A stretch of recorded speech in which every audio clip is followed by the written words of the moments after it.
Good morning, everyone. Welcome once again to our third episode of Newspapers, Camilla, Newspapers and Caffe. Camilla is here.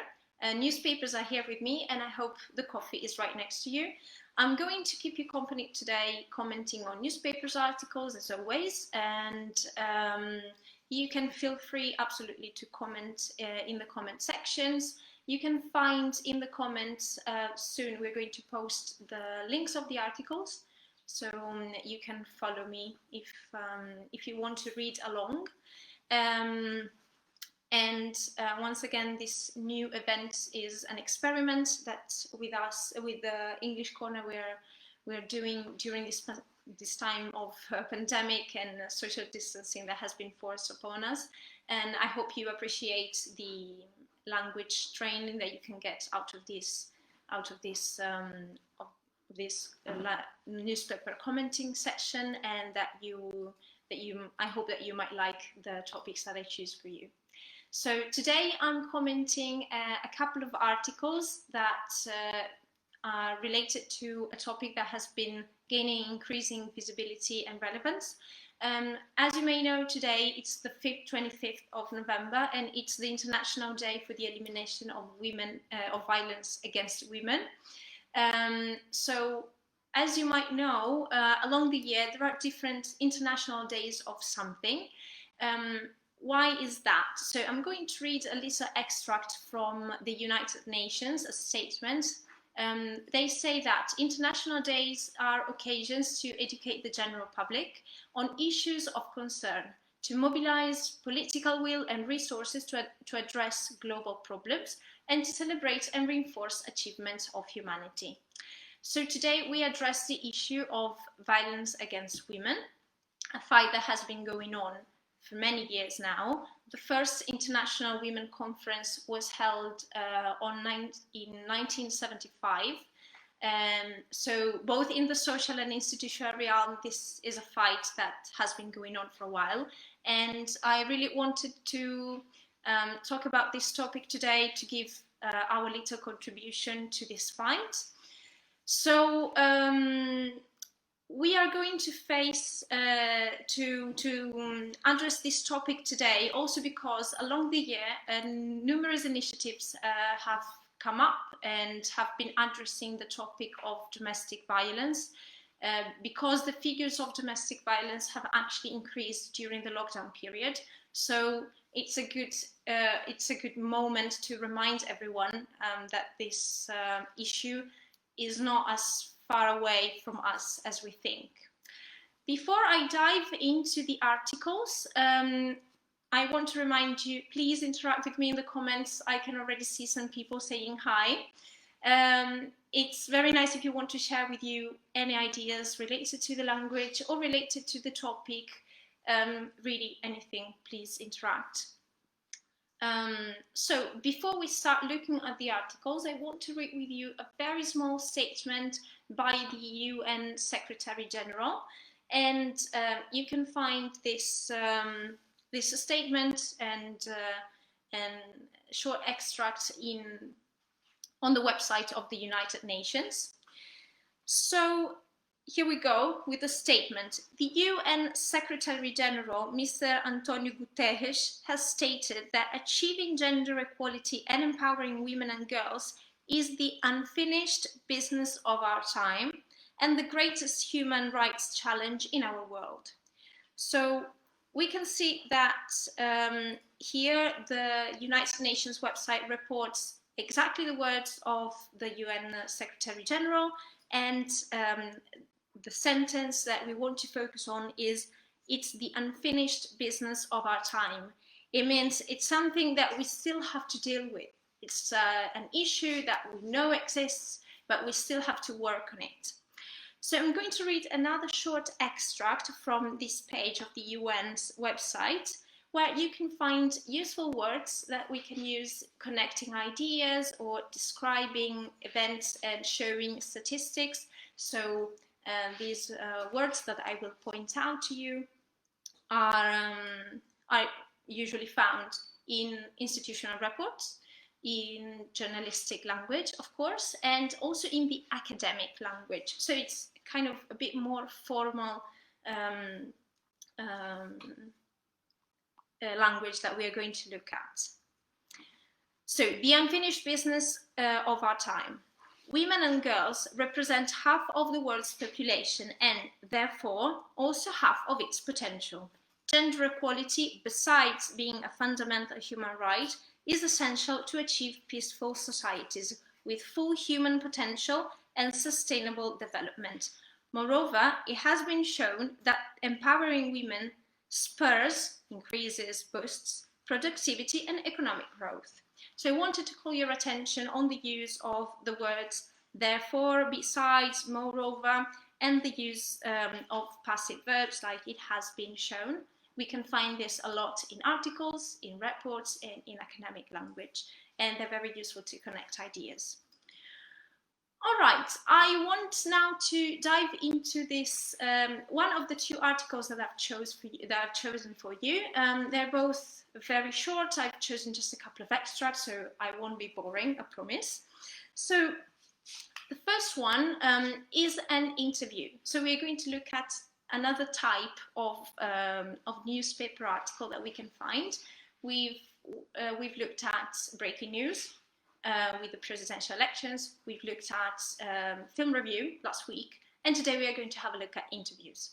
So when we talk about interviews, the structure is always question-answer, and the language is quite colloquial because it has to mirror what the person actually says. All right, so I want to spend a few minutes talking about the title, which I think is extremely interesting because it explains a lot of the style of the journalistic style in the Anglo-Saxon world. So the title is How Women Filmmakers Are Flipping the Script in Honduras. It looks quite a simple title, doesn't it? So if we have a closer look at the words, we can see flipping and script. Flip is a verb that we've seen before when we talked about the US presidential elections, when we were talking about those states that switched sides, that changed. So here we are flipping, we are changing the narrative on women, the way we talk about women, the way we think about women. So they use this colloquial verb to flip. And it means, okay, we are turning upside down the perception of women, and we're going to see in which context. And so we are flipping the script. Script is a word that reminds us, that makes us think of stories, but at the same time, it makes us think of cinema, because we're talking about women filmmakers. So instead of using how women filmmakers are changing the narrative in Honduras, they chose flipping the script. So I think this is very interesting choice of words because it really makes us think of cinema and changing the narrative. Okay, I'm going to read a very short extract. Spotlight Initiative is working with the Honduran Filmmakers Collective to finance and highlight the work of female filmmakers who are shining a light, okay, who are calling attention, who are shining a light on gender-based violence, particularly those who face intersecting forms of discrimination. So here we're going to talk about the film of this filmmaker. Her name's Marisa Gabriela Solano, and she works not only on gender-based violence, but intersecting forms of discrimination. So it can be women that are also Black or gay, or have come from disadvantaged backgrounds. So we are going to look at intersecting forms of discrimination. So as I told you, this is an interview, so we have question and answer. Here we go with the question. What kind of discrimination do Afro-Honduran women face? So we are talking about race and gender. Little or limited access to opportunities. No matter how capable you are, the moment you appear for an interview, the opportunity vanishes. In Honduras, very few Black women hold corporate positions within a company or public service positions. Black women are often put in a role that's behind the scenes because they supposedly don't meet the standards, they're not good enough, they don't meet the standards required to represent a company. You constantly must prove yourself because your ability is always questioned.